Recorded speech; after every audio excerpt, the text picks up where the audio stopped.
What do we have today? Can you introduce yourself one more time? One more time. Hmm. Well, my name is Roger, and I'm the manager of Sabai Sabai Liverboard and Sabai Sabai Tours, which is a tour company of boats. Sitting on one of these boats today, and I have some smaller projects all around the corner, but in general, I'm doing these Sabai Sabai projects in Bangkok now for 5 years. Previously in Pattaya, and but I like Bangkok, and I think I stay. You're from Germany. I am from Germany. I am now 10 years in Thailand. I was coming to Thailand to find a warmer life, a more quiet life. Sometimes not worked out, but um, I am after the weather. I like very much to wake up in the morning in the sunshine. I do like the more calm people around me. It's a big difference to live in Southeast Asia, especially in Thailand, compared to Germany, of course. And from Germany, why specifically Thailand? So you have like if you talk about warm weather, you have so many countries you can think about warm weather. But why That, Thailand, that Pattaya? came mainly accidentally. But I was just a tourist, like many others, coming to the country in the winter time for a small sabbatical for 2 3 months, sometimes 2 weeks, sometimes 3 months, for long times. And I like Thailand. Thailand was my hideaway place when I want to have relaxation after my job. I was running an automotive company in Germany and Europe for 25 years. That's quite an exhausting job. So I had a deal with my other colleagues in my company. They can stay and go. I stay in the in summer times, and they can go to holidays with their families. But in November, the weather gets really cold in Germany, and I'm gone. And mostly that place was either America, Africa, or it's mainly Thailand. And when I looked for a place to go, I thought the most logical place is the place I like to go anyways when I want to enjoy my life. So my my happy place like that was Thailand, and therefore I choose Thailand. Can you tell more about the business you did in Germany before you Yeah. heard of? Well, when I was a very young man, like we talk about 19 years old, that's about 40 years from now, I was traveling to America, and I learned about catalytic converters and other emission control systems in cars, which was at that time not existing in Europe, not at all. And I bring that knowledge. So after the military, I had a small family raising my daughter with Kirsten, her mother, and I looked for an income for the family, driving trucks, fixing Harleys. I was looking for something new in the market, and I kind of an entrepreneur's family. So my mindset was founding a company, and I founded the company is dealing in the yeah, developing, changing, arranging American cattle converters or cattle converters produced all over the world to our European market, which is a little bit different than the American market. And that's what I was doing, warehousing, engineering, and also I was marketing these things. So my main job in America then was not producing these things. I had people do that for me. I had people running the company for me. I was doing mainly marketing. And by this marketing, I ended up in marketing mostly over motorsports, which I was doing for 20 years. You love motorsport. Well, when I was quite successful with the company after around about 10, 15 years into the process of the company. It was the time when all over the world people talked about car converters and changing the emissions in cars. So I was very successful at that time. And the earned money you want to spend somewhere, and I spend it in mostly in race cars. And I bought myself different kind of race cars than other people would maybe do. I was driving and fixing and building a jet race car, jet turbine driven funny car. I was exhibiting that car all over Europe for like 15 years. I had more than 400 runs in a jet car, me driving. I mainly fixed it too. And I had some friends like Jochen Hahn and Scholle and others. They're racing trucks, they're racing long distance 24-hour races, and I was involved in that a bit. But my main heart mainly was drag racing. So I was also involved in a team which turns out to be 7 times FIA European champion top methanol. So the long dragsters. Mm. You call them long face in Thailand. That's very funny. And, I have little idea in Thailand and about cars. yeah, there are actually drag race cars. Wow. Thailand is now on the verge of changing their boys playing around with scooters and faster cars into race cars, which I still call them toys because they're top secret Supra or whatever. It's still a slow car. It's not a race car. It's just a street car with some turbochargers. Right.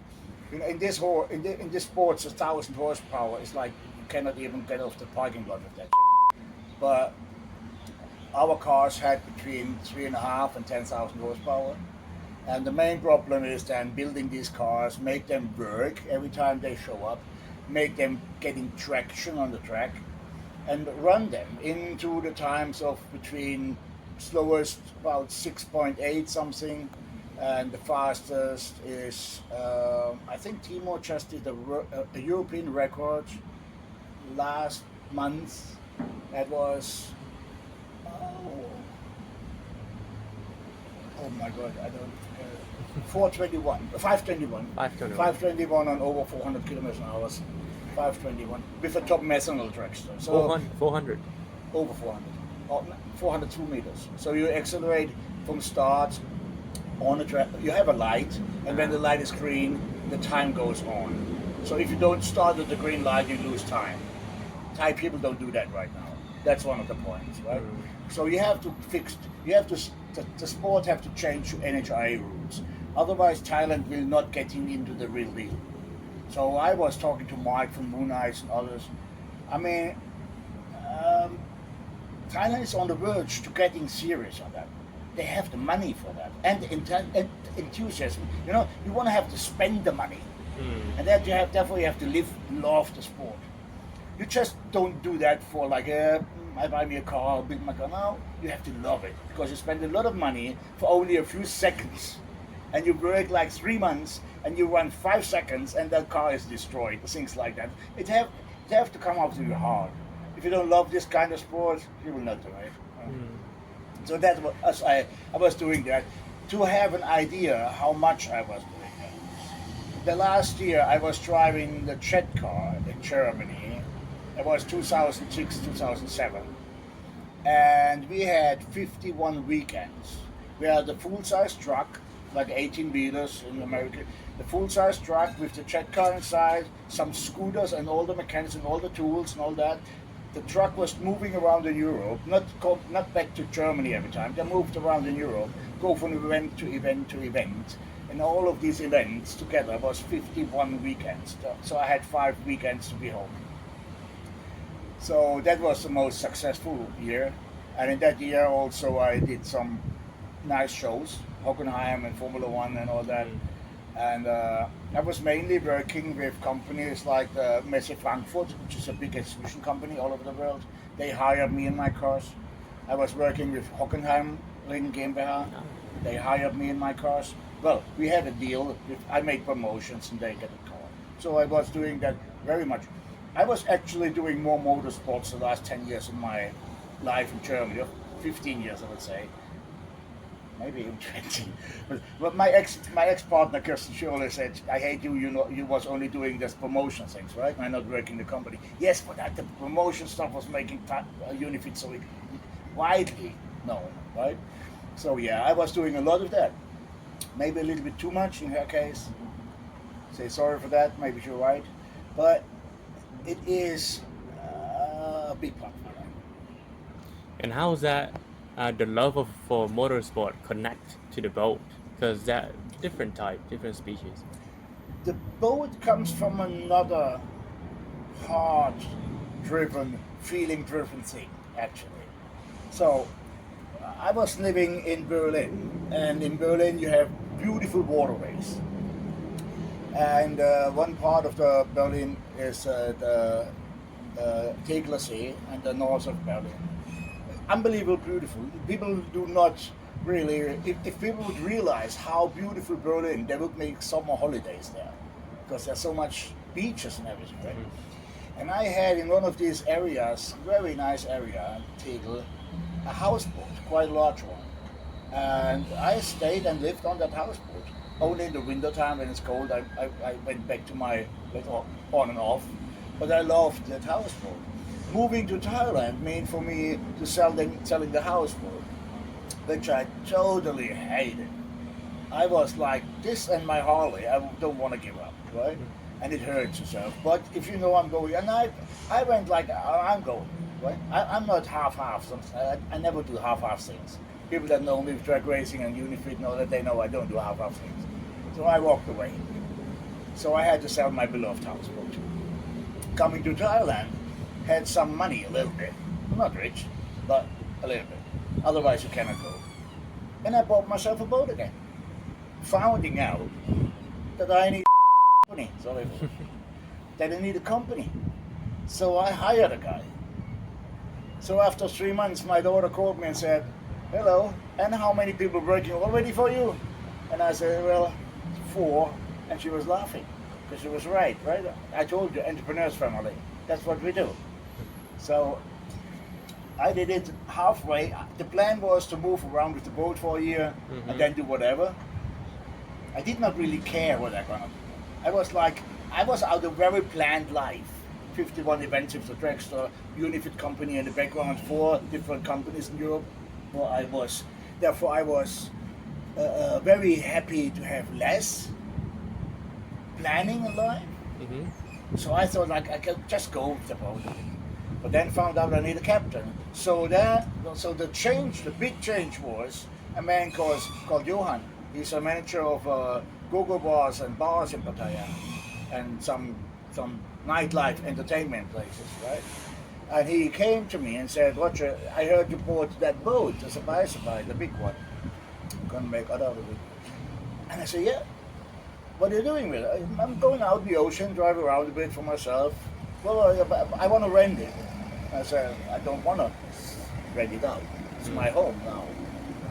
I have a Thai captain, all legal. Well, okay, right? But I want to have a sabbatical for myself and then go on working.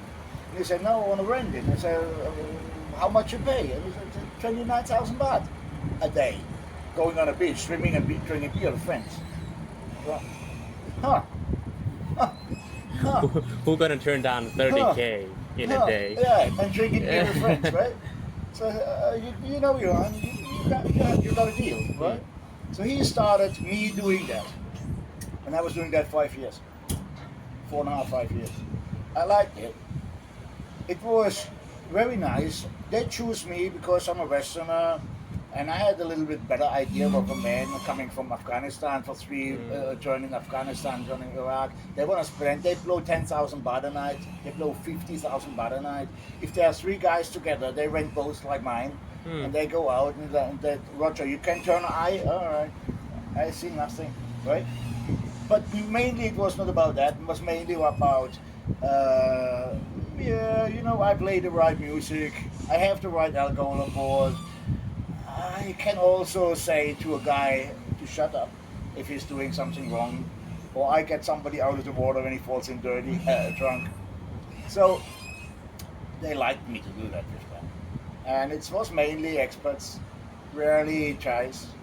And I say expats. I think more expats and long-term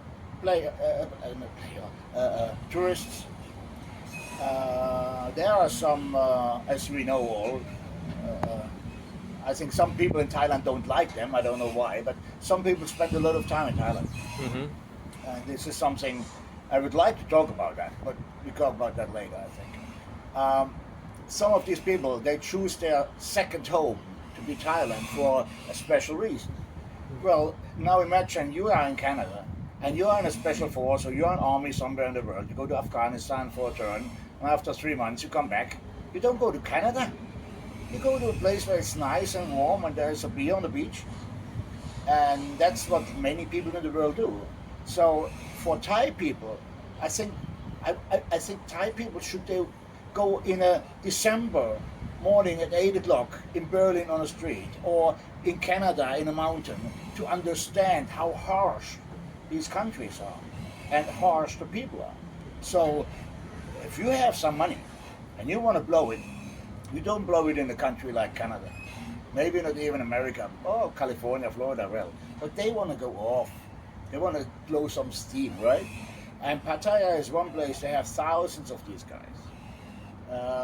It's not very public, and they are very quiet. They're handled by special people. One of them is Johan with his bar, and some other. There are actually whole mercenary groups walking around Pattaya. You don't even recognize them because they are so low. They had so much fighting going on. They are the most friendliest people ever because they are having enough of fighting, They right? had enough. They had enough, right? They come and they want to drink their beer. If there's somebody's going on for fight, they go like, ugh, what the So it's like, normally these people are very friendly. I would say recognizable. If you know what you have to look for in Pattaya, you see them walking around. Just going this excursion because I was working with these people and it was nice. So they was the main customers for like 5 years. And let's go back to the point of you want to talk about the tourists or expats who live for a long time